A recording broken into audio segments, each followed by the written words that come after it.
Hello friends, मैं Prakash Chand Chaurasia, Raghunath Nagar colony, 12 पत्थर, सिवनी से। आज हम इस वीडियो में इतिहास विषय के अंतर्गत दिल्ली सल्तनत के चौथे राजवंश सैयद राजवंश के संबंध में अध्ययन करेंगे। इस वीडियो के पूर्व हमने तुगलक राजवंश के संबंध में एवं उनके अंतिम सुल्तानों के संबंध में अध्ययन कर चुके हैं कि कैसे तुगलक वंश का समापन हुआ और कैसे सैयद वंश का उदय हुआ था। तो सैयद वंश के संबंध में आज हम इस वीडियो में पढ़ेंगे। इसमें 4 सुल्तान प्रमुख रूप से हैं। खिज्र खां जो सैयद वंश के संस्थापक माने गए हैं। इसके बाद है मुबारक शाह, उसके बाद मोहम्मद खान और अलाउद्दीन आलम शाह। ये जो 4 महत्वपूर्ण हैं, इनके संबंध में आज हम इस वीडियो में अध्ययन करेंगे। तो आइए देखें हम सैयद वंश का इतिहास। सैयद वंश 1414 ईस्वी से 1451 ईस्वी तक का जो समय है, ये सैयद वंश के सुल्तानों का माना जाता है।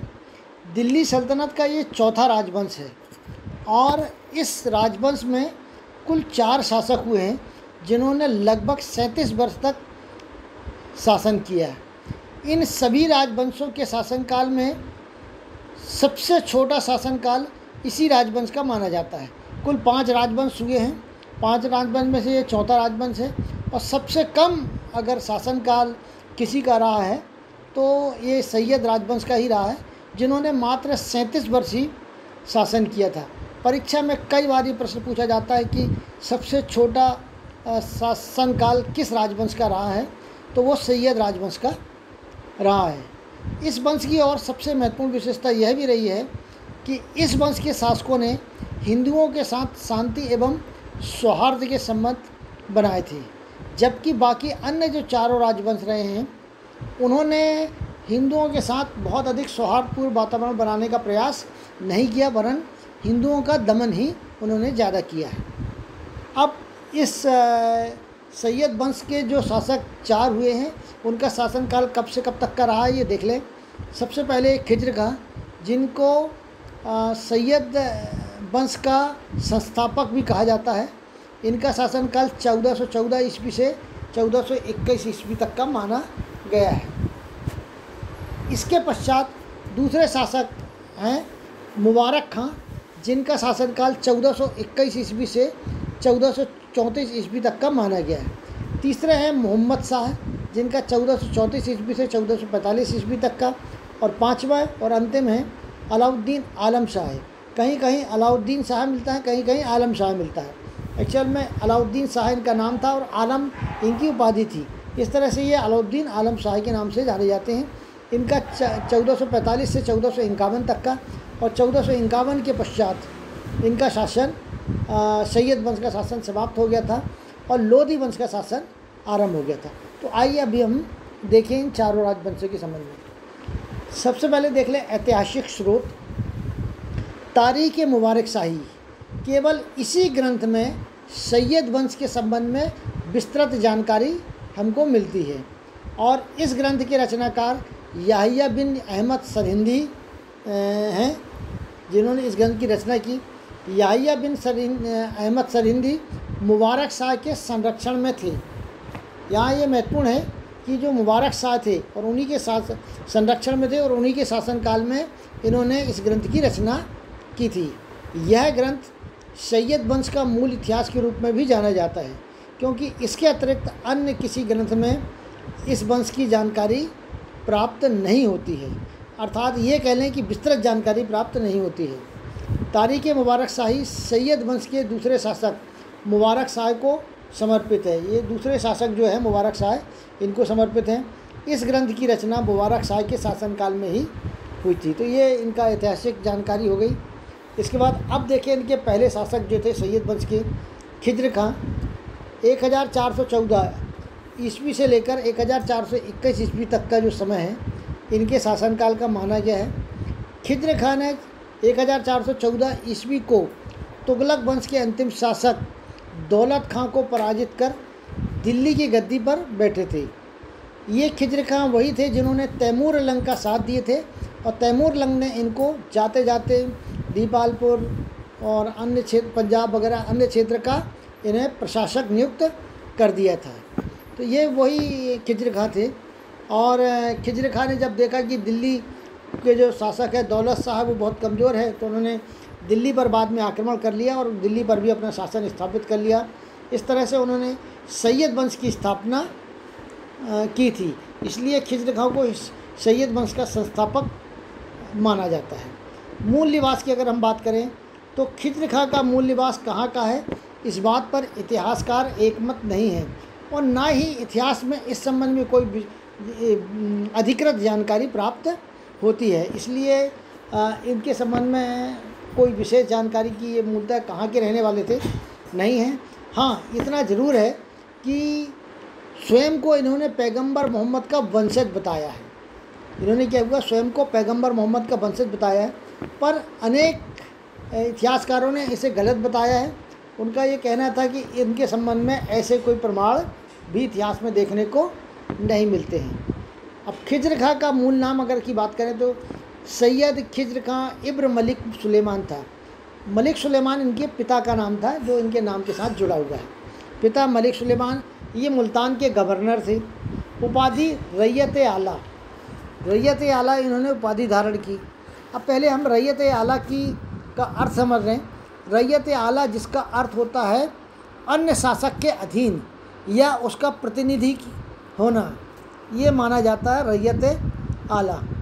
अब यहाँ पर खिज्र खां ने स्वयं को कभी भी स्वतंत्र शासक नहीं माना था, इसलिए उन्होंने रैयत आला की उपाधि धारण की थी। वरन ये तैमूर लंग और उसके बाद उसके वैद्य वंशज शाहरुख के प्रतिनिधि के रूप में इन्होंने शासन किया और प्रतिवर्ष उनको कर की राशि भी भेजते रहे और अपने नाम से कभी इन्होंने कोई सिक्का भी जारी नहीं किया। अपने पूर्ववर्ती राजा के नाम से इन्होंने भले ही सिक्के जारी कर दिए लेकिन अपने नाम से कोई सिक्का जारी नहीं किया। इनके कार्य देखें, एकीकरण। खिज्र खां ने दिल्ली सल्तनत जो खंड खंड हो गया था उसे एक करने का प्रयास किया, किंतु इसमें उन्हें सफलता नहीं मिल पाई थी। वजीर की बात करें तो खिज्र खां ने मलिक उस सर्क तोहफा को अपना वजीर बनाया और उसे ताजुल मुल्क की उपाधि दी थी। कहीं कहीं इसलिए अन्य वीडियो में आपको ताजुल मुल्क वजीर का नाम मिलता है, पर यह उनकी उपाधि थी। मृत्यु की अगर बात करें तो खिज्र खां की 20 मई 1421 को खिज्र खां की मृत्यु हो गई थी और उसके बाद इनका पुत्र मुबारक शाह गद्दी पर बैठा था। अब हम देख लें मुबारक शाह के संबंध में। 1421 से लेकर 1434 ईस्वी तक का जो समय है मुबारक शाह का समय है। अगर हम मुबारक शाह की बात करें तो मुबारक शाह इन चारों जो सुल्तानों में ये कुछ इन्होंने बेहतर कार्य किए थे। खिज्र खां की मृत्यु के पश्चात उनका पुत्र मुबारक शाह ने गद्दी संभाली और शाह की उपाधि धारण की। शाह की पहले इनका नाम मुबारक खां था लेकिन बाद में ये मुबारक शाह हो गए क्योंकि शाह की उपाधि इनको प्राप्त हो गई थी। आगे हम देखेंगे मुबारक शाह के संबंध में ज़्यादा विवरण याहिया बिन अहमद सरिंदी द्वारा रचित तारीख़ मुबारक शाही में मिलता है क्योंकि उन्हीं के समय में ये ग्रंथ की रचना हुई थी। मुबारक शाह ने अनेक विद्वानों को संरक्षण भी प्रदान किया था। याहिया बिन अहमद सरिंदी भी इन्हीं के संरक्षण में थे। मुबारक शाह ने अपने आप को सुल्तान घोषित कर लिया था, अर्थात इनके पिता जो खिज्र खां थे उन्होंने कभी भी अपने आप को सुल्तान घोषित नहीं किया, वरन वो तैमूर लंग के प्रतिनिधि के रूप में उन्होंने प्रशासन किया था। लेकिन मुबारक शाह ने उनके विपरीत जाकर अपने आप को स्वयं सुल्तान घोषित कर लिया था। मुबारक शाह ने भटिंडा एवं दोआब के में हुए विद्रोह को दबाया। भटिंडा एवं दोआब में एक भारी विद्रोह हुआ था। इन विद्रोहों को भी मुबारक शाह ने अपने कौशल से दबा दिया था, इसलिए ये अन्य से थोड़ा सा विशेष माने जाते हैं। मुबारक शाह ने यमुना के तट पर मुबारकाबाद नाम का एक नगर बसाया था। अपने ही नाम से इन्होंने एक मुबारकाबाद नगर बसाया था और मुबारकाबाद के निरीक्षण के समय इनके वजीर सरवर उल मुल्क ने अमीरों के साथ मिलकर एक षड्यंत्र रचा और 19 फरवरी 1434 को इनकी हत्या कर दी।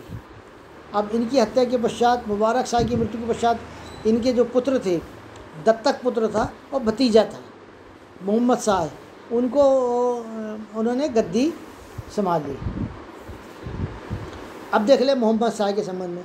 मुबारक शाह की मृत्यु के पश्चात उनका दत्तक पुत्र भतीजा मोहम्मद शाह ने गद्दी संभाली। मोहम्मद शाह का पूरा नाम मोहम्मद बिन फरीद खां था।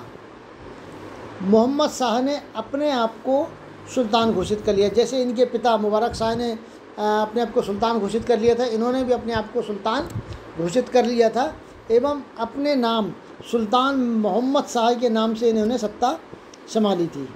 मोहम्मद शाह ने बहलोल लोदी की मदद से मालवा के शासक को पराजित भी किया था। इस सहायता के कारण उन्होंने बहलोल लोदी को खाना की उपाधि से भी सम्मानित किया था। मोहम्मद शाह की मृत्यु के पश्चात इनका पुत्र अलाउद्दीन आलम शाह ने गद्दी संभाली। आगे अब हम देखेंगे अलाउद्दीन आलम शाह। अलाउद्दीन आलम शाह जिसका शासनकाल 1445 से 1451 ईस्वी तक का माना गया है। मोहम्मद खां ने अपनी मृत्यु के पूर्व ही बदायूं से अपने पुत्र अलाउद्दीन आलम शाह को अपना उत्तराधिकारी बना दिया था। यहाँ ये बता दें कि कहीं कहीं वीडियो में अलाउद्दीन शाह मिलता है और कहीं कहीं आलम शाह मिलता है। एक्चुअल में अलाउद्दीन शाह ने आलम की उपाधि धारण की थी, इसलिए इन्होंने अपना नाम अलाउद्दीन आलम शाह लिखा था और उसी नाम से इन्होंने अपना शासन किया था।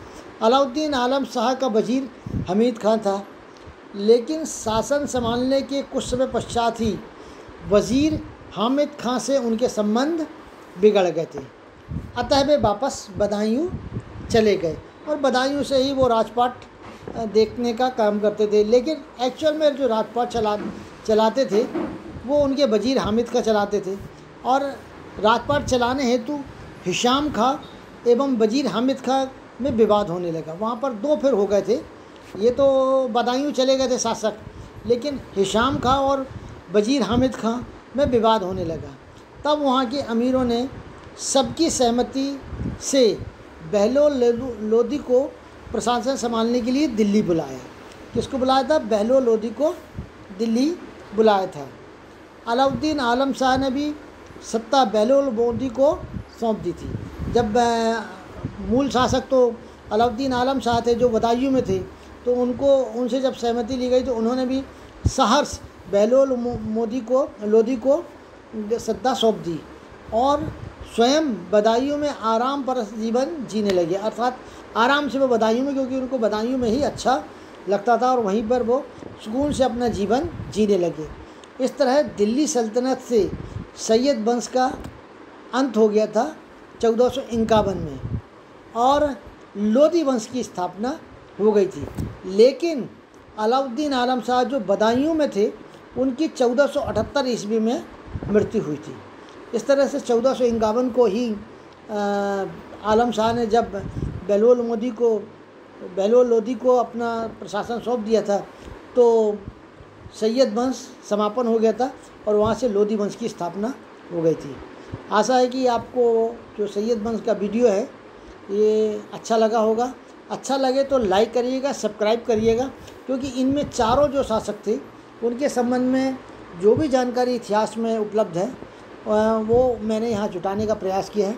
आशा है कि आपको पसंद आएगा। पसंद आए तो लाइक करिएगा, सब्सक्राइब करिएगा और अपने अन्य मित्रों को भी इसे सेंड करिएगा ताकि वो इसका लाभ उठा सकें। आने वाला जो अब वीडियो है वो लोदी वंश के संबंध में होगा और लोदी वंश के जो शासक हैं उनके जो 3 शासक उस वंश में प्रमुख रूप से हैं, उन तीनों शासकों के संबंध में आने वाली वीडियो में आपको बताया जाएगा। इसलिए सब्सक्राइब जरूर करिएगा ताकि जो वीडियो है वो आपको सहजता से प्राप्त हो जाए। धन्यवाद।